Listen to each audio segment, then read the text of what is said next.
মেয়েটির নাম শিল্পী। মেয়েটি একটি হিন্দু পরিবারের। আর সে একটি মুসলমান ছেলের সাথে বিয়ে করে এবং ১ মাস আগে তাদের হলো হচ্ছে তারা মেয়েটি কিন্তু মুসলিম ধর্ম গ্রহণ করেছে এবং বিয়ে করে ১ মাস ধরে ছেলেটি তাকে নিয়ে এখানে ওখানে এ হোটেলে ও হোটেলে কিন্তু থেকে বেড়াচ্ছে। কারণ মেয়েটিকে তার স্বামীর পরিবারের কেউই কিন্তু মেনে নেয়নি। আর বাবার বাড়ি থেকেও কেউ মেনে নেয়নি। তো এই মেয়েটির বাড়ি হচ্ছে আমাদের পাশেই, আর ছেলেটির বাড়িও আমাদের পাশেই, আমাদের এলাকাতে। তো এটা একটা মানে খুবই বাস্তব ঘটনা আমাদের চোখের সামনে হয়েছে এবং গতকালকের ঘটনা। তো এটা আমি আজকে আপনাদের সাথে শেয়ার করলাম। কিছু সচেতন হওয়ার জন্য শেয়ার করেছি বলতে পারেন। তো আপনাদের কাছে এই বাস্তব ঘটনাটা কেমন লেগেছে কমেন্টে জানাতে একদমই ভুলবেন না। আর আজকে আমি চলে আসলাম যে ভিডিওটি নিয়ে, সেটা হচ্ছে একটা মিল কারখানায় চলে আসছি। আর এটা হচ্ছে অনেক, মানে এখানে ১০ রকমের কিন্তু জিনিসগুলা মাড়াই করা হয়। যেরকম হলুদ, চিড়া, তারপরে গম, চাউলের গুঁড়া, সরিষা ইত্যাদি ১০ রকমের মেশিন এখানে আছে। তো আমি আজকে ৩ রকম নিয়ে চলে আসছি। যেমন হচ্ছে চিড়া, হলুদ এবং হলো চাউলের গুঁড়া। তো এরকম হচ্ছে মেশিন কে ১ম দেখলেন সেটাও কমেন্টে জানাতে ভুলবেন না। তো যাই হোক, মেশিনগুলো দেখতে থাকেন আর আমার সত্য ঘটনাটা আপনারা অবশ্যই মনোযোগ দিয়ে শুনবেন। ভালো লাগলে লাইক, কমেন্ট, শেয়ার করতে একদম ভুলবেন না। তো মেয়েটার কথা বলছিলাম। তো মেয়েটির পরিবারের কেউই মেনে নেয়নি। মেয়েটি ১ মাস ধরে খুবই কষ্ট পাচ্ছিল। তার বাবার বাড়িতে যাওয়ার অনেকবার চেষ্টা করেছে, কিন্তু বাবা-মা টোটাল বারণ করে দিয়েছে যে, "তুমি যেরকম গিয়েছো এবং মুসলিম হয়েছো, তুমি আমাদের পরিবারে আর আসতে পারবে না।" আসলে কোনো বাবা-মাই কিন্তু এটা হলেও আসলে মানবে না সহজে, কারণ এটা আসলে অতটা সহজ নয়। আর হচ্ছে ছেলেটির পরিবারেও কেউ মেনে নেয়নি, যেহেতু মেয়েটা অন্য ধর্মের, এর জন্য মুসলিম পরিবারের ছেলেটির কেউই মেনে নেয়নি। তো মেয়েটা এক পর্যায়ে টেনশানে ডিপ্রেশনে চলে গিয়েছে। খুবই তার খারাপ অবস্থায়, ১ মাস ধরে সে খায় না, দায় না, সবসময় চিন্তা করে। তো গত পরশুদিন রাত্রে হচ্ছে ছেলেটির সাথে তার ২-১ টা কথায় একটু গ্যাঞ্জাম হয়।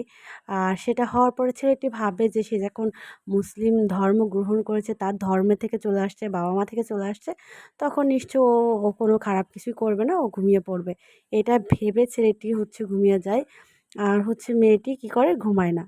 সে এগুলো ভাবতে থাকে এবং রাত যখন ১২টা-১টা বাজে, আমি আসলে বলতে পারব না, মানে এটা আনুমানিক পোস্টমর্টম রিপোর্টের পরে হচ্ছে জানা গিয়েছে যে টাইমটা ওরকম হতে পারে। ওই টাইমটায় মেয়েটি কী করেছে? বাঁশের সাথে, ঘরের যে চাল থাকে সে চালের যে বাঁশের সাথে সে গলায় ফাঁস দিয়েছে। আর ফাঁস দিয়ে আত্মহত্যা করে সে তো মারা গিয়েছে।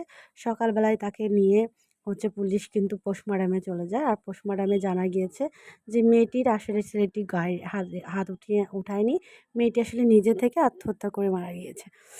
তো মারা যাওয়ার পরে লাশটি কী করবে? ছেলেটি হচ্ছে তার বাড়িতে নিয়ে আসলো। নিয়ে এসে তাকে তো, এখন সে মুসলিম হয়েছে, তাকে তো দাফন দিতে হবে। তো ওই গ্রামের মানুষগুলো, ভাবতে পারেন আপনারা কেমন মানুষ যে তাকে দাফন দিতে দিল না। কোথাও তাকে মাটি দিতে দিল না। না দিলে ছেলেটি কী করবে? তো তাকে কেউ একজন সন্ধান দিয়েছে। তার চাচা ২ টা এবং সে ছেলেটি, তারা ৩ জন মিলে অ্যাম্বুলেন্সে করে সরকারি যে কবরস্থানগুলা হয় সেখানে নিয়ে চলে আসছে। সেটা আমারই বাড়ির পাশে। তো সেখানে নিয়ে এসে সেই কফিন অবস্থাতে সে যেভাবে করে কাগজের ভিতরে লাশটি মুড়িয়ে দিয়েছে, ঠিক ওইভাবে তারা দাফন দিতে চাইছে। তো আমাদের এলাকার কিছু সংখ্যক লোকজন, যারা মৌলবি মাওলানা, তারা দেখে বলল যে, "না, এইভাবে আসলে দাফন হবে না। এখানে দাফন অবশ্যই দিতে পারবা। তো এইভাবে হবে না। তো এখানে হচ্ছে গোসল করিয়ে ভালোভাবে কাফন পরিয়ে তারপরে কিন্তু হচ্ছে মাটি দিতে হবে।" তো সেই কথায় ছেলেটি রাজি হয়ে যায় এবং এলাকার কিছু মহিলারা যারা নামাজি, তারা এসে কিন্তু মেয়েটিকে গোসল করিয়ে কাফন পরিয়ে তারপর হচ্ছে দাফন দেওয়া হয়। তো আসলে আমি সবার উদ্দেশ্যে একটা কথাই বলতে চাই, সেটা হোক মুসলিম, হোক হিন্দু, যেকোনো ধর্মেরই হোক, যেকোনো কাজ কিন্তু আমাদেরকে ভেবে করতে হবে। কোনো কাজ কিন্তু হুট করে করা যাবে না। কাউকে ভালো লাগলো আবেগের বশে কিন্তু তার সাথে চলে যাওয়া যাবে না, বা হচ্ছে কোনো মেয়েকে বা কাউকে এভাবে করে নিয়ে আসাও যাবে না। এর কারণ হচ্ছে এই যে মেয়েটি আসলে কিন্তু খুবই ডিপ্রেশনে চলে যায়, বা সেই ছেলেটিও, উভয় পক্ষের। তো আমি সবাইকে একটা কথাই বলব যে আপনারা এই কাজটা একদম ভুলেও করবেন না। আর আমার এই সত্য একেবারে বাস্তব ঘটনাটা আপনাদের অনেক কিছুই শিক্ষণীয় হবে। তো অবশ্যই শেয়ার করে সবাইকে শোনার এবং দেখার সুযোগ করে দিবেন। তো সবাই ভালো থাকবেন আজ এ পর্যন্ত। আল্লাহ হাফেজ।